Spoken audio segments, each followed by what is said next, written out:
এই মুহূর্তে রাজ্য রাজনীতিতে তোলপাড়। পশ্চিম মেদিনীপুর জেলার অন্তর্গত ঘাটাল বিধানসভার মনসুকায় সরকারি ত্রিপল এবং জিনিসপত্র চুরি। উত্তপ্ত ঘাটালের মনসুকা 1 নম্বর পঞ্চায়েত কার্যালয় ঘেরাও করে বিক্ষোভের সামিল এলাকাবাসী। ঘটনাস্থলে হাজির বিশাল পুলিশ বাহিনী।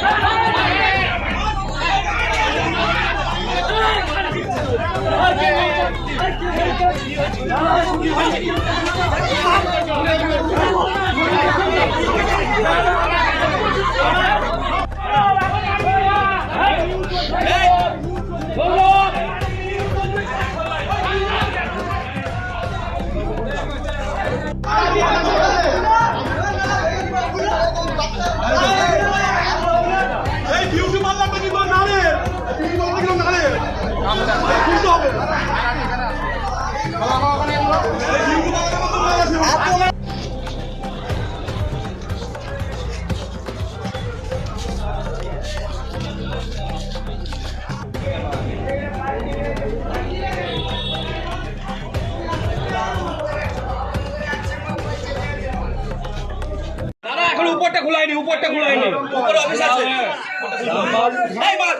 উনি সব জানে। এই অঞ্চলের বেশ কিছু প্রাণ 9-6 হয়েছে, তার মোটামুটি পাওয়া গেছে। গতকাল সকালে আমরা এসেছিলাম প্রায় 11টা নাগাদ। ওখানে আমরা দেখলাম অঞ্চলের নিচে যে সব লোক থাকে, সংঘ যেটা বলছে লোন লেনদেন করেছে মায়া আদর মহাশয়া, সেই এলাকায় অনেক ফাইল 9-6 হয়েছে। ফাইল ঠিক করে গোছানো ছিল না, এলোমেলো ছিল, ইলেকট্রিকের তারও কাটা ছিল, সিসি ক্যামেরার মুক্তাঙ্গি ঘোরা ছিল। মানে এইরকম নেতাদের হাত দিয়ে এইভাবে এই অঞ্চলে দুর্নীতি হয়েছে।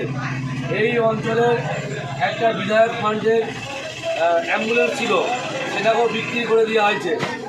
এই ইনি প্রায় আমরা খবরের কাগজে দেখেছি, টিভির পরে দেখেছি, প্রায় সময় গাছ অবৈধভাবে কেটেছে। ইনি সেই রামপাল।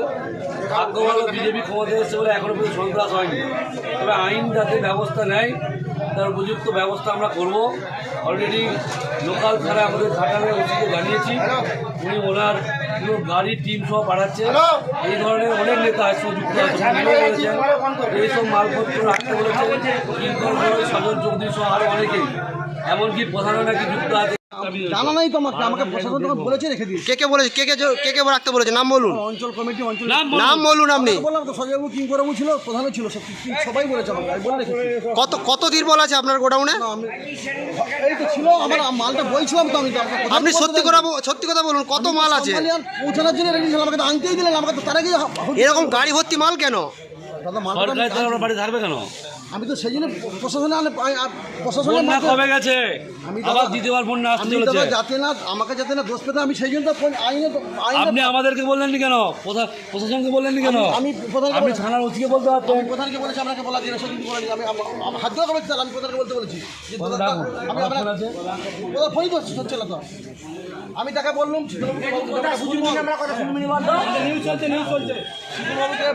ব্যাপারটা বুঝিয়ে বল, এইসব জিনিস আমার কাছে রেখেছো, আমি মাঝখান থেকে সাথে নাই পাচ্ছে নাই, আমি নিরীহ লোকটা মারও খাবো আর লোকের কাছে অসম্মান হবো।